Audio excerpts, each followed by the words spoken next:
Yes, I think when people have this fear of death, um, they just don't know what it looks like. And every religion that I've studied, and I don't spend a lot of time studying religion, but I have, through my own curious nature, looked at several religions throughout my life, and every religion talks about this concept of being eternal. Whether you're what religion it is, either you go to heaven, you go to hell, you go there for eternity. You're on the wheel of karma, you're on that wheel for eternity. You're in nirvana, it's eternity. So this concept that we are consciousness, that we're an awareness, and energy never is lost in the universe. I think that if we embrace the idea that we are eternal, and this is just a wink in eternity, then the question is, am I all in? Am I gonna go Mm, all in at this time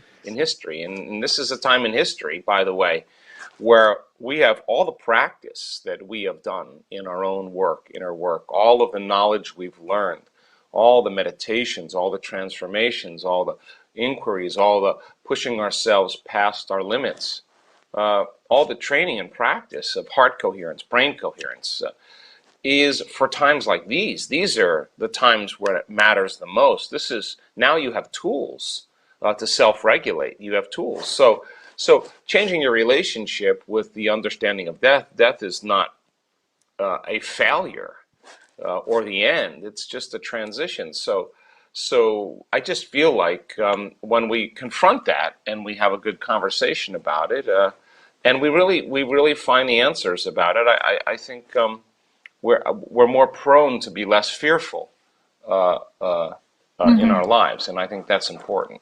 I mean, what's for some people, what's more relevant for them is the things that are in front of them. I mean, if you're facing a financial challenge and you've lost your job and you have a loved one that it has been affected, these circumstances put us into a state of fear and a state of survival and a state of stress. Well, stress heightens our senses and causes us to become materialists. We're more locked in our bodies. Our attention is more on the environment. That's where the danger is, and we're always trying to predict the next moment based on the past, and we become locked into three-dimensional reality, into the realm of space-time, and there is a formula. There's a door out, and it takes settling the brain and body down and going against those strong hormones of survival. Because in survival, if you prepare for the worst, there's better chances of surviving if anything less happens. But now, you start talking about dimensions and this veil between this world of three-dimensional reality and the world that is the invisible, the immaterial world, where, by the way, is a reality. Um, People are more open to it. The conversations that I just had with a scientist yesterday, who's a prominent researcher and scientist, is asking those same questions because um, we're not going to find them in just one area of science. It's going to take a greater understanding. So, yeah, we are dimensional beings living dimensional lives, and when the doors of dimension open to us, and we're privileged to see that, I think we begin to become less attached to this reality, and we don't have to die to have those experiences. mm, In fact, there are latent systems in the brain that, once activated, cause you to get a glimpse of the unknown self, the part of you that you're unaware of, that is way bigger than what meets the eye. It's a technique, it's a formula, it's just if you practice it. I mean, we're always receiving information in our three-dimensional reality through our senses, and it's our thinking brain, our neocortex, that plugs us into three-dimensional reality. That's where we store memories. That's where we have experiences. That's where we learn information. This is the toolbox of how we navigate in three-dimensional reality. And so when the brain is in trance, when the brain has slowed its frequency of brain waves down, when we get beyond the analytical mind, we're more suggestible to information. And suggestibility is your ability to accept, believe, and surrender to information without analyzing it. And that's what programs us subconsciously. That's what begins to program the autonomic nervous system to begin to make a pharmacy of chemicals to match what our intention is. But we can't do it in certain brainwave patterns. We can't do it in stress and survival. And yet, when we learn how to slow down the thinking brain and begin to self-regulate and slow our brainwaves down, and our eyes are closed in a meditation, and we're not getting up and eating and smelling and tasting and feeling, and music is filling the space of the environment around us, our inner world starts becoming more real than the outer world. And as our brainwaves slow down and we can allow our body to feel safe enough to rest almost in a light sleep and keep our mind awake, there's a door. And that door then, by shutting down the neocortex, you're shutting down the memory bank of the known self, and you're losing track of your three-dimensional reality. You're losing track of space and time.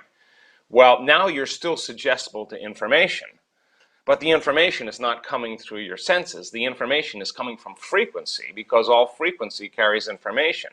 So teaching people how to go from a narrow focus on a danger, a threat, on the three-dimensional reality, we're habituating into this, what's called convergent focus. Teaching them to broaden their focus and open their awareness and take their attention off of everything material.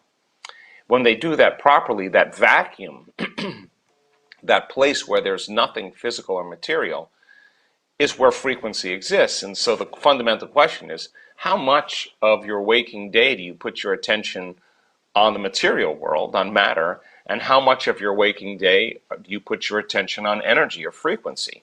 Well, the research shows that if you keep putting your attention on it, that unified field is going to begin to organize your nervous system into more balance and more coherence.